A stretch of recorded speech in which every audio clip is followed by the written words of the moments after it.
அப்பா, நீங்க ரொம்ப வருஷமா போகர் குடிலுக்கு வரீங்க. இதுக்கு முன்னாடி நீங்க தீட்சையும் இங்க வாங்கியிருக்கீங்க. அத பத்தி ஏதாவது ஒரு அனுபவத்த எங்களுக்கு சொல்றீங்களா? சரிங்க.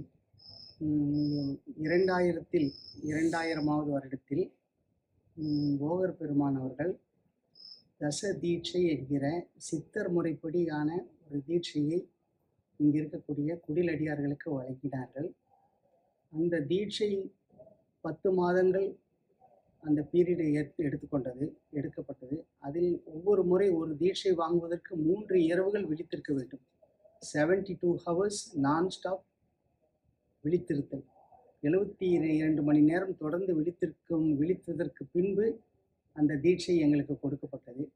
அப்படி கொடுக்கும் பொழுது 3வது தீட்சை நடந்து கொண்டிருக்கும்போது 3வது மாதத்தில் நடந்து கொண்டிருக்கும்போது ஒவ்வொரு பௌர்ணமியை தொட்டு 3 நாட்கள்.